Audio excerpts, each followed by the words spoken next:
peeling yourself, man. Sorry, I was feeling a little ripe. Oh, shit. Hello. I'm Connor Kurpat. And I'm Jimmy Chantulis. And this is another episode of Halftime on the Hudson.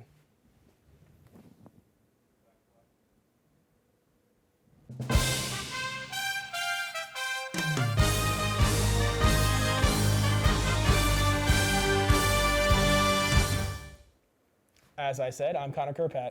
And I'm Jimmy Chantulis. And this is another segment of Halftime on the Hudson. So the World Series is underway, with the Braves taking Game 1 from the Astros by a score of 6-2. It's extremely impressive that they even got this far. They overcame great teams like the Brewers and especially the Dodgers, who a lot of people picked to win the World Series. They started off hot the other night with a home run from Jorge Soler, who was the first player in MLB history to hit a leadoff home run. Super impressive. Also, what was impressive was the performance of Charlie Morton. And it wasn't just for his stats, though. Morton took a pitch off the shin, which actually broke his leg, it broke his fibula. Yet, he continued to pitch the next inning, and in that inning, he struck out 2 batters, one of which was Jose Altuve. Impressive stuff. That's absolute warrior spirit. That's what you look for in the World Series to get you going in Game 1. And not to break your leg, but to show that drive and that push that Charlie Morton did. Absolutely brilliant. It's going to go down as absolutely legendary. But, Jimmy, tell me, how do you feel about the World Series so far? You know, I don't know how you can't just not like the Braves. They've came so far from so little. Last year, obviously, they blew a 3-1 lead against the Dodgers. That was heartbreaking for them. Coming from a town of chokers with the Atlanta Falcons. Like, coming into this season, no one had high expectations for them. Ronald Acuna got hurt early on. Just the season seemed like a wash. But what did they do? They climbed up to the top of the NL East, made it to the playoffs. They knocked the Dodgers off, who they were a good 5-seed team too. They were right in contention for that 1 seed in the NL West. But I just don't understand how you can just hate on the Braves. I think I speak for the majority of the United States when I say everyone is a Braves fan except Texas. Yeah, no doubt about it. And I will say that I think you bring up a great point. Without them having Ronald Acuna, they did all this. And nobody really expected them to do it. And, I mean, the Dodgers, yeah, they were a 5 seed, but they also were behind the San Francisco Giants by, I believe at the time, it was only 1 game. They were also a great team. Were they a fluke? Were they not? I don't know. But the Dodgers were just as good of a team. In all actuality, there was a real shot that they could have been the number 1 seed if they had just won 2 more games over the Giants. So, yeah, the fact that the Braves have gotten this far, running through the Dodgers the way that they did, I think they have a real shot at winning this World Series. So, good on them. The NFL still hasn't released the 650,000 emails from the Washington football team investigation. Roger Goodell claims that he is satisfied with the results of the investigation, while Jerry Jones says that he and many other owners are happy as well. But this hasn't stopped Congress and the NFL Players Association from getting involved, as both groups are demanding more information. Has enough been done? Connor, I want to hear your opinions on this. Yeah, absolutely not. I mean, not enough has been done. You condemn John Gruden, and rightfully so. I mean, after what he said, he doesn't deserve to hold the position that he does. But then to not show all 650,000 emails, I mean, why would you not show it if there was nothing in there that was a problem? If nothing was a problem, you should have no problem showing all 650,000 emails. But to me, not showing them tells me that someone in there is guilty. Hell, maybe it's even Jerry Jones. Maybe that's why he's happy that nothing has been sent out. And with Roger Goodell saying that Dan Snyder and the Washington football team have been punished enough, what punishment have they really gotten? Nothing has really befallen on them. So I think a lot more action has to be done. I'm glad the NFL Players Association is stepping up. I'm glad that Congress is somewhat getting involved because this information needs to get out. If it can harm one coach and one team, it should be equal around the whole league. And that's stuff that Mark Davis has said because the Raiders, I mean, they lost John Gruden. A lot of people thought maybe their season was going to be a wash after that. But that's not really the case. I mean, in fact, they kind of look like a better team without John Gruden. Would you agree there? I would agree, yeah. Just, I don't know, man. Just, there was a connection with Derek Carr and John Gruden, but right now, it seems like Derek Carr has been playing like a much better QB since John Gruden's departure. Mm-hmm. This team just has a new fire under them to prove that they can win without their coach, and with all these allegations. And to backpack off of what you said about Mark Davis saying that all the emails should be released, I do believe that every single team has dirt underneath their fingernails with all this. Every single email and every single message should just be released to the public to see who is the just who are the bad guys of the NFL? Because I know it's not just the Washington football team and not just the Raiders. Yeah, there's no way it is. With all the people in the NFL, there's a lot more guys that probably have dirty hands in this league. There's no doubt about it. Well, sticking with the NFL and with the quarterback situation, we talked about Derek Carr. There's lots of questions in Miami, specifically with Tua Tagovailoa. In 4 games this year, Tua has 7 touchdowns, 4 picks, under 1,000 yards passing, and a QBR of 47. Pretty abysmal stuff. And now, on top of that, earlier this week, there was murmurings that Deshaun Watson could potentially be traded to Miami. That still has yet to happen, but before the season, I mean, that was a real question. It really seemed like Deshaun was going to go there until, obviously, the whole scandal surrounding Deshaun Watson happened. But now, hey, Miami might be getting desperate. I think they're sitting at about 2-5 right now, or 1-5. Correct me if am I right on that? I believe 1-5. Yeah. 1-5, right? Okay. So yeah, they're sitting at 1-5, and things are getting desperate out there in Miami. Now, I thought Miami had a real shot at being a playoff contender this year. It does not seem that way, especially with Tua at the helm. So tell me, is it time to move on from Tua Tagovailoa, or do you still have to give him time to grow? Now, Tua, he still has a lot to prove. He still needs to come into his own. He's coming from Alabama, where most of these QBs are pro-ready. You see guys like Mac Jones. He's been looking pretty good in New England. But the Tua hype has just... Tua has never been given the proper chance. Ryan Fitzpatrick last year, he played a majority of the season, never really giving Tua a chance. Then you get all of a sudden, Tua's just thrown in. Ryan Fitzpatrick was doing very well with that team. Their offense was looking pretty good with him. And there was a lot of backlash from the players who came on as anonymous sources back last season. So to begin with, Tua just never had the backing of his team. And now with all these trade rumors, you see you got like Deshaun Watson, he's finally open. Even though with all those allegations, if I was in Miami's position, obviously I would trade for Deshaun Watson. That is a generational QB. But you still got to give Tua some time. And with the murmurings of the trade being possible, there's also been ideas of Washington football team getting into the mix, making a three-team trade, Tua potentially going to Washington. Now none of this is set in stone because as of right now, it's mainly just Houston and Miami in the talks. But Tua, I think he needs to at least play the rest of this season. If they dump him at the trade deadline, so be it. But I don't think Deshaun Watson's even going to play until the end of the season into next year. So are you really willing to play Jacoby Brissett for the rest of the season? Or do you want to just ride out with Tua and maybe he blossoms at the end of the year? Yeah, great point. I think the problem with this league today is that it's become a league of very little patience. We don't give quarterbacks and players in general, but especially quarterbacks, time to grow. Everybody expects the quarterback, the rookie quarterback, to be the next Patrick Mahomes, the next Lamar Jackson, to have fantastic rookie seasons. And that's not always the case. Some guys need time. You need to give them a chance. And even, we think about Patrick Mahomes. I think a lot of people forget. He sat his first whole rookie year, and he had a great rookie year, his first time playing a full season. He did absolutely great things. But the Chiefs did the right thing. They gave him time. They let him grow. And we saw what the reward was for that. So I think a lot of these people, not just Tua Tagovailoa, but a lot of people, like I already see people criticizing Zach Wilson and saying that he isn't going to be a good quarterback. These guys need time to grow.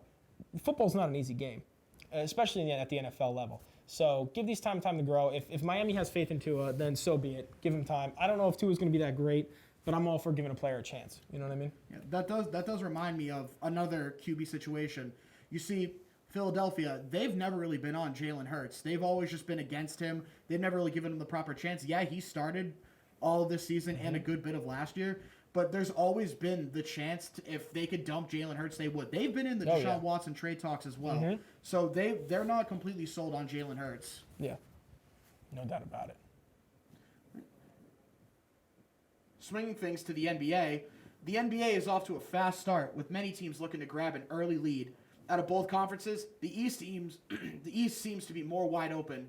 Sure, you have the Bucks and the Nets, but plenty of other teams are poised to make a run. Two of those teams are the 4-0 Bulls and the 3-1 Knicks. Both teams seem to have a well-balanced team and solid depth on that bench. How far can these teams go?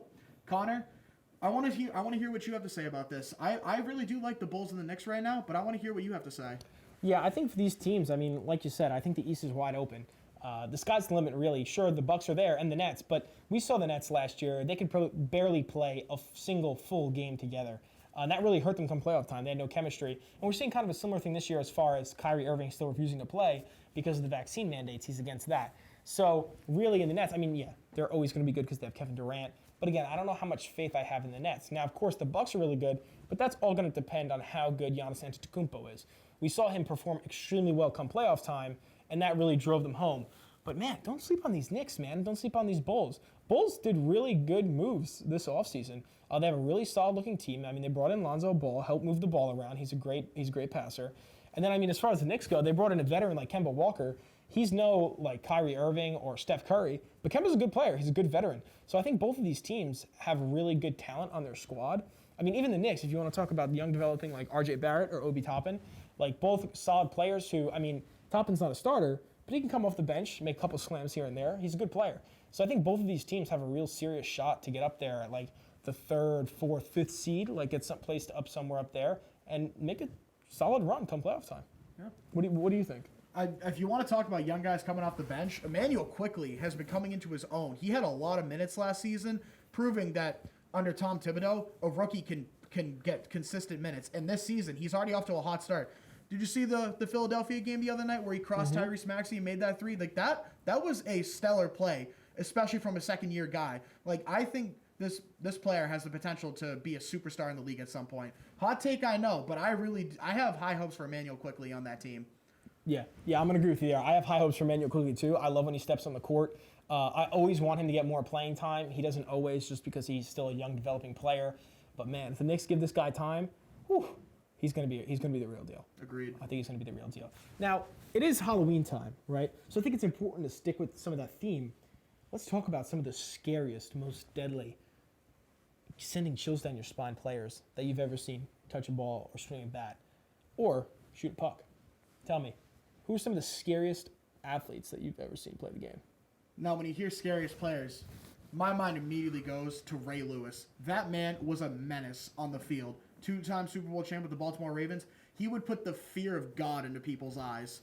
And then also, he had a teammate, Ed Reed. That man could lay the hit stick on people. It's just unreal, the amount of just hard hits that man can unleash.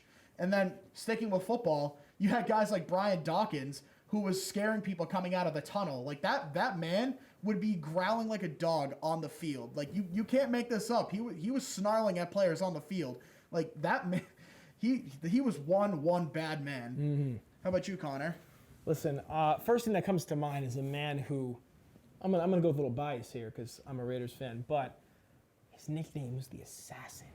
Can you get any cooler than that? Jack the Assassin Tatum. Dude was an absolute thumper in the secondary. People were scared to catch the ball, and when he took you down, he wouldn't just take you down. He'd get up in your face, push you back into the dirt, say, stay down there, man, because you ain't going to want to get up again. That man, I would not want to ever be a receiver during that time playing against the Raiders. For other sports, I mean, too, you got a guy like, I think I've always thought Nolan Ryan or a guy like Randy Johnson. I mean, you got Randy Johnson staring you down, got that mustache, that long hair. I mean, we can't forget, too, he did it by accident, but Randy Johnson threw a baseball so hard it killed a bird mid-flight. That's some scary stuff. He's an absolute great player. And then, I mean, we can't forget about some of the fighters that we've seen in our time, man. Boxing, UFC. My mind immediately goes to Mike Tyson.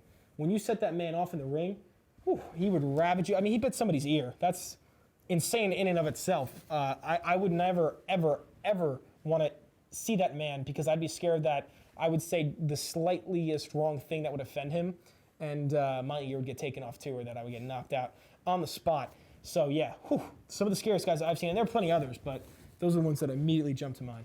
Mm-hmm. Well, great stuff here. Great stuff for this segment. You're going to love what's coming up next. We got another segment of Prove Your Point between two halftime of the Hudson legends, Nick Vete and Zach Musso. They're going to really get into it, and I think you're going to enjoy it. So check it out.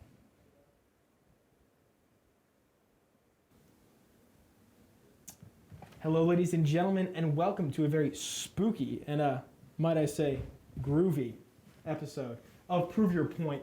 Now, this is a rematch between two absolute legends here at halftime on the Hudson, Zach Musso and Nick Vete. If you've seen their stuff in the past, you know that every time these guys clash and Prove Your Point, it's always a great show.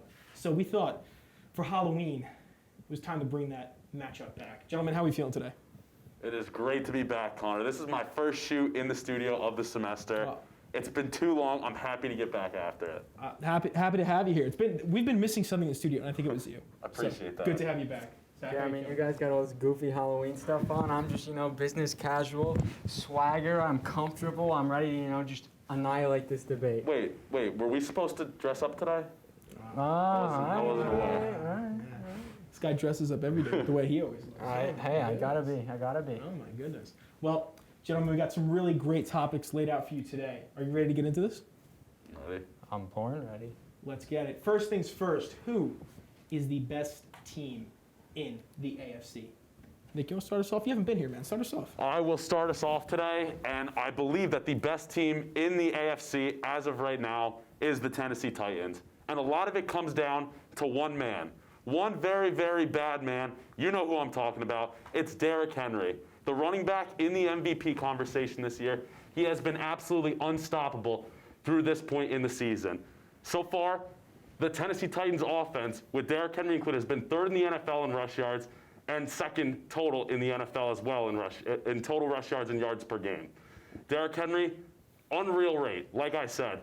And, finally, when you think that he might be going up against a defense that could slow him down 2 weeks ago in the Buffalo Bills, who have been great against the rush this season, what does he do except go off for over 140 yards and 3 touchdowns that game on only 20 carries, his second lowest total carries on the entire season. He has been playing like an absolute beast.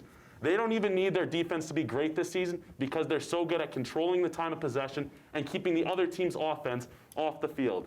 And just when you think their offense can't get any better, don't look now, because these past 2 games, Julio Jones and A.J. Brown have combined for 320 yards through the air. I think it's pretty simple. Tennessee Titans, best team in the AFC to this point. Yeah, you make some really great points. I mean, Derrick Henry is a scary, scary, scary man. He never has a problem with running through, as many defenders as you really want to put in front of him. And yeah, the team has gotten a lot better in the past recent weeks. They worried me in week 1, right? When they had that big loss to the Arizona Cardinals, I was looking at this team like, what do we have here? Because this doesn't look like the team that we've seen last year that made the playoffs. But since then, they've really shown out, especially that game with the Bills. That was a huge win and a tone setter for the season. So yeah, Tennessee Titans look good. Zach, how about you? What's your argument here? Well, I was going to debate for the Raiders because I was going to go, try to butter up the judge, but I decided to step back. And I am going with the Buffalo Bills. First off, we talked about the loss to the Tennessee Titans. It was 4th and 1. Josh Allen fell down, or else the Bills would have won that game. The Titans have also lost to the Jets, so that seems like a big disqualifier. But right now, the Bills have the number 1 ranked defense in the NFL. It's around 15 points per game right now. And Josh Allen has a plethora of weapons, and they've been distributing the ball. They blanked 2 teams this season, 2 shutouts. And the way Josh Allen is carrying this team, he can do it with his arms. He's doing it with his legs even more this year. He's bowling people over. He's jumping on top of them, jumping over them. And they got the perfect complement for him. Stephon Diggs, Cole Beasley, Emmanuel Sanders, and Dawson Knox. Josh Allen is so good, he has turned Dawson Knox into an elite tight end in the NFL right now. With the way they're going and their defense right now, they've just drafted edge rusher after edge rusher, added Gregory Rousseau, Boogie Basham Jr., some rookies who have come in and competed and right away. And their defense, which wasn't very good last year, they put a lot of resources into it this offseason. They've completely turned it around, and they turned what was their weakness into their strength. With a top 5 offense, a top 5 defense, they're going to be very hard to stop. And it looks like the way they're playing that they could very likely have home field in the playoffs, and nobody wants to go to Buffalo in the playoffs when it's cold, snowy. Yeah, listen, before the season came in, I have to say, Bills were easily one of my favorite teams, especially as far as the Super Bowl goes. I think they have a super legitimate shot at making it this year, making a deep run, just because of how great they looked last year. I mean, Josh Allen, fantastic quarterback. You have Stephon Diggs, and that defense, man, like you said. They definitely seem like they stepped up a lot this year. I think Tre'Davious White is a great, great talent back there as a defensive back.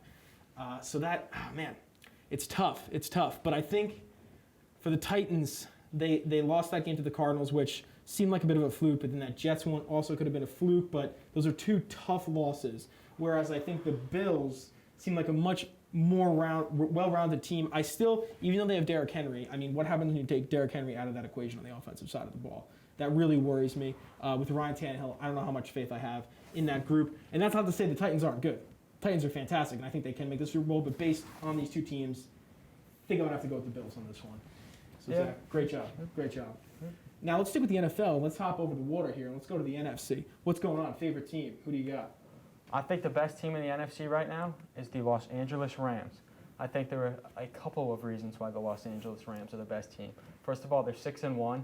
That Cardinals loss, a little fluky to me. They're 6-1, including a win over the Tampa Bay Buccaneers, who right now look like they might have a stake for the best team in the NFC, but the Rams beat them up at home. The next week was their loss to the Cardinals, and it was a week after the biggest win in the NFL season so far, so they might not have been up as much. The energy wasn't there. But when you have an offense that has Matthew Stafford, who in Detroit, year after year, was going off and taking a bottom barrel roster every single year and turning them into a 6-7, winning and making the playoffs 3 times in Detroit. That's pretty impressive for that franchise. And right now, when you look at it, you got Matthew Stafford at quarterback, and then look in the backfield. Darrell Henderson, Stoney Michel, Sean McVay could turn any running back into a stud. And then the receivers. Cooper Kupp right now is on pace to have the most points by a fantasy wide receiver in the history of the NFL. Matthew Stafford has taken him to another level. You got Robert Woods out there. And then on defense, Aaron Donald and Jalen Ramsey might be the 2 biggest, single-handed, biggest difference makers on a defense, game changers on a defense. And you add that in with guys like Leonard Floyd. 6-1. They get the Cardinals again later in the season. I think they'll beat them. I think they'll be the 1 seed. And the Rams, for the 2nd year in a row, we might have a team playing in the Super Bowl in their home stadium. Yeah, the Rams are a really good choice there. I think the Rams defense is very good. I mean, you have Aaron Donald in that group, of course. He's an absolute wrecking ball. Then getting Matt Stafford this offseason was huge for the Rams. Much more reliable and better than Jared Goff. And, of course, you have weapons like Cooper Kupp out there on the offensive side of the ball. And Henderson looks really great as well. So that's a really good squad. And last year, they were my dark horse candidate to make a deep run in the playoffs, beat the Seahawks. Unfortunately, they lost after that. But I think this year they can kind of do the same thing. And it's not really a dark horse pick anymore. I think they can do some real damage. But, Nick, how about you? What's your kind of argument here? Well, I think it's a pretty clear-cut case of who the best team in the NFC is this season. And not just the NFC, but the NFL as a whole. And to this point, it's the Arizona Cardinals. It all starts at quarterback for them. Kyler Murray has been unreal this season, really coming into his zone now. He's top 5 in passing yards, TDs, quarterback rating, QBR, and he's first in the league in completion percentage to this point in the season. Add on top of that his mobility with his legs, already rushing for 3 touchdowns on the season. He has been playing very incredible so far. Their running attack, which was a big question in the backfield, has actually been formidable to this point. James Conner and Chase Edmonds have formed a pretty decent duo to this point, and I think that they can keep that up. And now you talk about adding the addition of Zach Ertz to that offense as well, a big tight end over the middle to complement the weapons they already have in DeAndre Hopkins, Christian Kirk, A.J. Green, Rondale Moore, who they got in the draft this season. Their offense is so potent, and their defense has also been playing incredible as well. They're first in the NFL this season in opponent points per game, and they also are great against the pass as well. Now they're getting Chandler Jones back off of COVID as well. Their defense is only going to continue to get better as the season goes on. They also, I think this is a pretty clear point, they also have not lost a game yet, and they've beaten teams like the Titans, the Vikings, the 49ers, the Browns, all who have been formidable foes through this point in the season, as well as beating the Rams by double digits in this season to this point already. They've won 5 of their 7 games by double digits.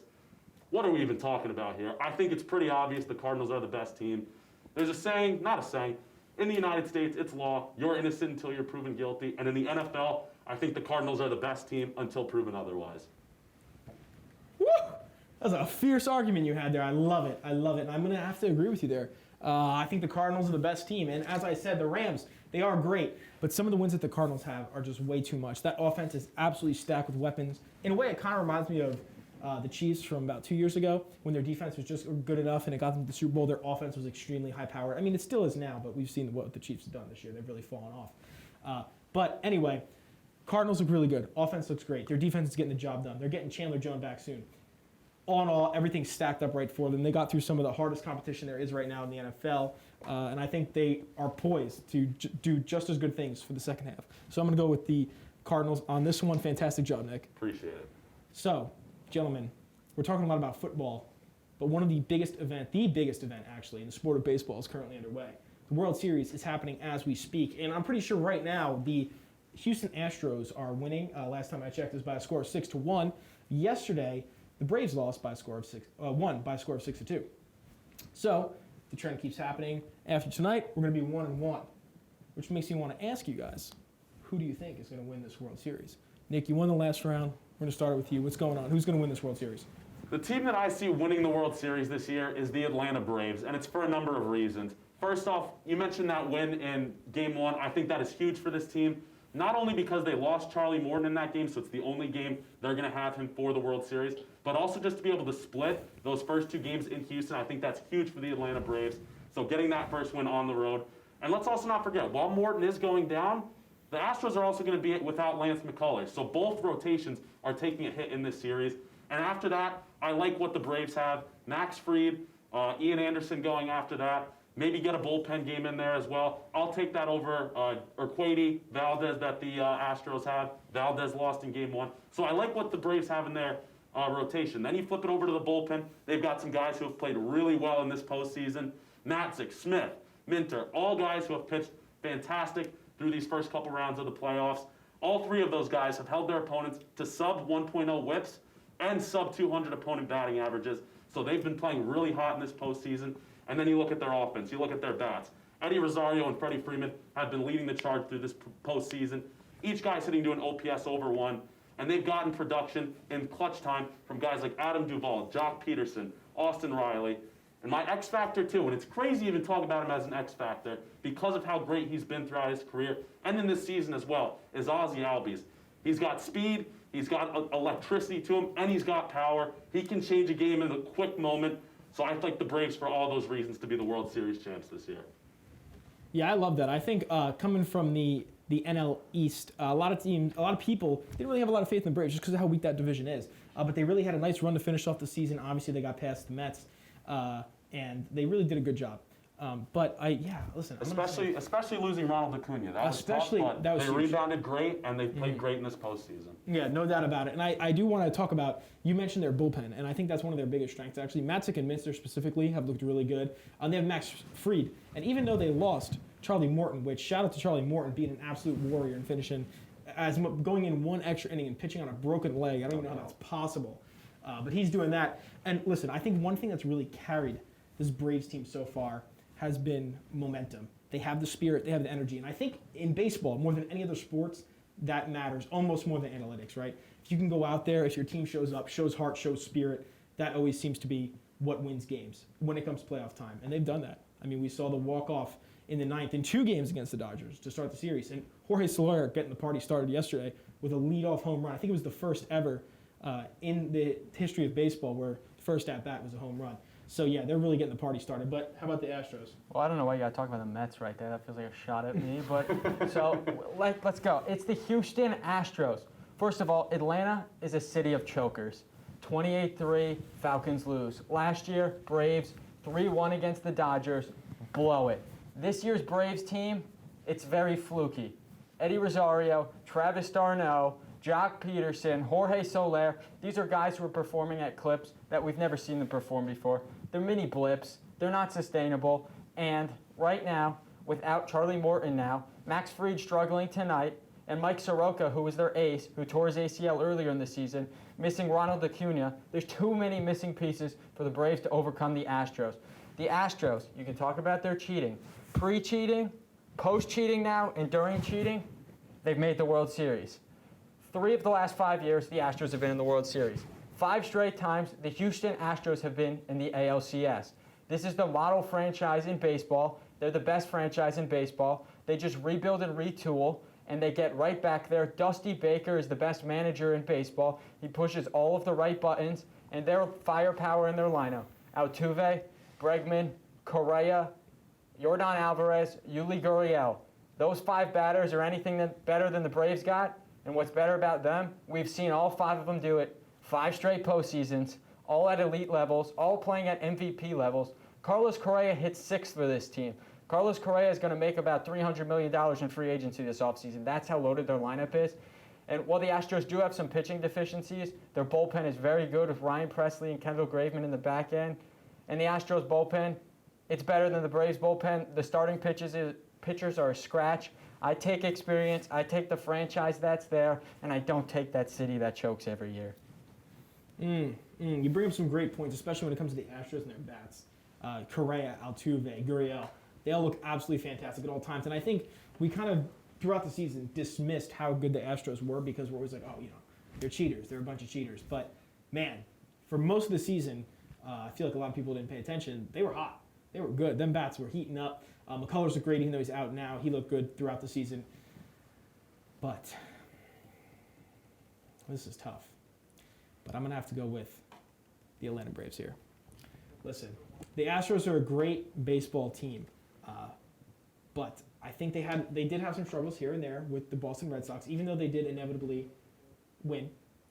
But I think the Braves, man, getting the win over the Milwaukee Brewers, carving through the Los Angeles Dodgers, that was huge. That was huge, especially for morale. That drives you to the World Series. And then getting that Game 1 win, regardless of what happens tonight, right? I can see the series going to a 6 or a 7, but, man, just starting it off right, getting that huge win in great fashion. And look at this team. They are a team of chokers, right? But these kids didn't choke when it came to the 9th inning against the Dodgers 2 times. They didn't choke. They didn't blow that lead. They look damn good. They look like a team that finishes. And I feel like this year, the Braves are going to finish. And they are going to bring a title home to Atlanta. So, Nick, what do you have to say? You're the winner for tonight's show. Yeah, like I said, I'm happy to be back, and I really do believe that the Braves have it this year. You look at their team, and you could say that it's fluky. You could say that these guys haven't performed like this throughout their career, but all these guys are having career years. This is a year that they have all performed at their peak level, and when you've done it for 162 games and gotten through 2 rounds of the postseason, I don't know if it's still a fluke when you have 7 games left in the season, only needing to win 4 of them. If they can keep that pace up for 4 more games, I don't see any reason why they can't win it. Yeah, and listen, I mean, when it comes to flukes and people saying this team is a fluke, what is baseball if it's not a sport filled with fluke champions? You know what I mean? I feel like there's so many times where a team just comes out of nowhere and wins. You know what I mean? Or they do have a great showing because I feel like baseball is so driven by not only analytics, but the heart that a team has, the passion that they have, their ability to get hot, stay hot, and do well. I mean, we saw that with the Yankees this year. One of their biggest problems is that they couldn't stay hot. They win 13 games and they go on and lose 10 games. It's absolutely terrible. They couldn't stay hot. But when a team can find their momentum, stay hot, and play effectively, they win games. And even if, the Braves are a fluke, there's only 7 games in total that they had to play in this World Series. They're already through 2 of them. So if this was a fluke and it's done, pretty sure they'd be done by now. But we still have time to see. Zach, any closing remarks as the loser? I mean, we can just cut the tape in a week and we'll be the winner. So, I mean, it's fine. In the week when the Astros are raising that title, because Houston's title town with the Astros, you talk about the Braves being hot. The Astros have been hot for 5 straight years. We'll see in a week. And then come February when the Bills and Rams are playing in the Super Bowl, cut this tape. Remember this day, October 27th, I think. We'll cut this tape. You guys will be wearing your goofy Halloween costume, and I'll be sitting here smiling. So yeah, it's fine. I'm good. I'm gonna hold you to that. Next time you come on the show here, I'm gonna ask you about this, and if you're wrong, we might have to make a bet on this. You might have to come on in a goofy costume. All right, but that's fine. But okay, all right. I would just like to throw out, because there's not another show before our Raiders and Giants play in a couple weeks, that after the Giants defeat the Raiders, you will be walking around for a day in a Danny Dimes jersey. Wow. Are you going to get me that Danny Dimes jersey? I will, and I'll take whatever Raiders jersey you have if you want me to walk around with it. You going to wear Derek Carr? I'll wear Derek Carr. I'm good with Derek Carr. I'll wear it. How can you hate Derek Carr? I'll wear it proud. I mean, I won't have to wear it because you don't know Danny Dimes hasn't hit you yet. When you get, all right. When you get hit with the dimes, you'll know it. Let's cut it. You get hit with the dimes, you'll know it. Great show. Ladies and gentlemen, thank you for joining us on Prove Your Point. We'll see you again soon. I'll kick that off. 5, 4, 3. So, before we jump into Maris Sports here, let's talk about, again, sticking with Halloween, horror movie characters and where they might fit in different sports. I'm going to jump right off the bat here. I'm going to throw out somebody. I'm going to say Michael Myers. Michael Myers is one of my favorite characters when it comes to horror movies. His new movie just came out, Halloween Kills. Not as good as Halloween from 2018, but let me tell you what, Halloween Kills, they take that extremely literally because Michael Myers goes absolutely bananas in this movie and kills more people than you could imagine. I mean, it was insane. But I think Michael Myers really belongs in the NBA. I mean, make that man a power forward. He's like 6'8", an absolute body, so much strength. I feel like he can back people down, back to the boards. He can absolutely grab any rebound that comes his way. Like I said, back people up, yam all over them. I mean, imagine shooting an alley-oop over, and you got Michael Myers yamming absolutely all over you. And I think he'd be perfect in that position. Even that mask, right? It's like we've seen people wear masks before, like Joel Embiid when he had that problem with his face and he wore the mask. Listen, Michael Myers, same thing. He's got that mask on. He's going to chase you down, even a chase down block, man. I can see that coming from Michael Myers. And I mean, also Ghostface. I mean, come on, right? The dude's constantly running around all the time. So put him on the NFL field. Have him be a wide receiver. Chalk him up. Maybe be a slot. You see that man in the cloak running around the field, he's going to get you some touchdowns. What do you think, though? I'm thinking that Freddy Krueger could be a fantastic sports player. Like, when you think of Freddy Krueger, you think of the man that lives in your dreams, hunting you down until he gets you. When I think of that, I think of a safety in the NFL. The safeties in the NFL nowadays, maybe not as much, but back in the day, let me tell you, you got guys like Brian Dawkins, you got guys like Sean Taylor, rest in peace. These men would lay the absolute boom on you. Cam Chancellor, he was the prime suspect of the Legion of Boom. Living in wide receivers' nightmares, they had to avoid them at all costs. But what did they do? They still found a way. Laid the hit stick and caused these wide receivers, running backs, QBs, any of them. They'd be crying for weeks thinking, oh my God, I just got absolutely smoked. Freddy Krueger deserves to be in the NFL. He can absolutely terrorize the league. Yeah, and also, too, I mean, I completely agree. Great analogy there. And I think, too, I'm going to throw out Jason Voorhees. Jason Voorhees can wield any weapon, and at least what I've seen in these movies.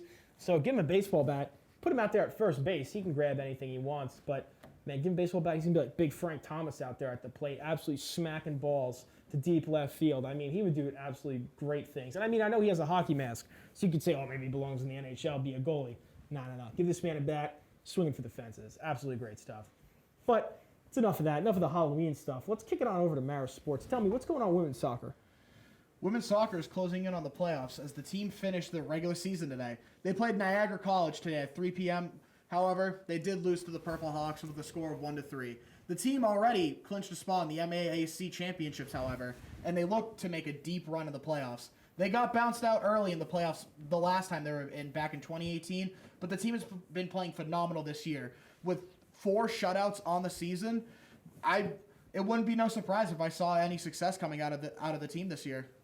Yeah, I think they could do some really great things. Like you said, I mean, they got snubbed out last year, but they're looking really good this year. So, women's soccer, keep it up. Keep up the good work. Let's do some big things this year.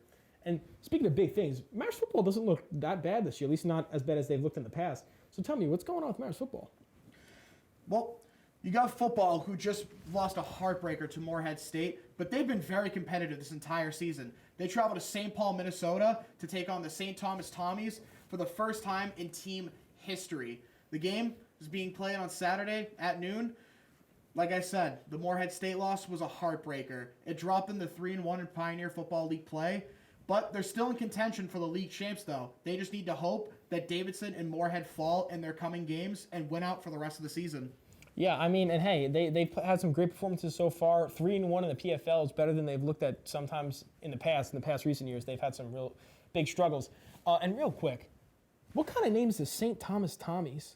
It's the Tomcats, I believe. Oh, Tomcats. Yeah. I thought it was just a dude named Tommy, and I was like, what is that? I mean, that makes a little bit more sense, but still, interesting name choice there. Anyway, what's going on with women's volleyball? Well, you got the women's volleyball team hosting their final 2 home games of the season on Saturday and Sunday this weekend. Rider University comes to town this Saturday to finish the season series with Marist. The last time they played, Marist lost in 5 sets, but they're looking poised to get their revenge. And on Sunday, you got the Red Foxes hosting St. Peter's Peacocks to finish out their season as well, with Marist winning that last meeting in 4 sets. This will also be senior night for the team, with yours truly doing PA for the team. Come out to the game and show our senior support as they look to finish the season on a high note. Well, more importantly than any of these games, I mean, you're doing PA. Congratulations. Thank Good you. stuff. And yeah, I mean, good luck to all these Marist teams. I hope they do great things for the rest of the season. Good luck to women's volleyball. And if you want to keep up with any of these Marist sports, be sure to check out Marist Center Field. On that site, we have students going on there to write about these different teams, gamers, previews, opinion pieces. It's an absolute plethora of writing about Marist sports. You're not going to want to miss it. So be sure to check it out at maristcenterfield.com. I've had a blast today. It's been a great show. Jimmy, thank you for joining me today here on the show. Thank you for having me. It was a pleasure. Of course. And everyone here watching, thank you for joining us for another segment of Halftime on the Hudson. We'll see you again soon.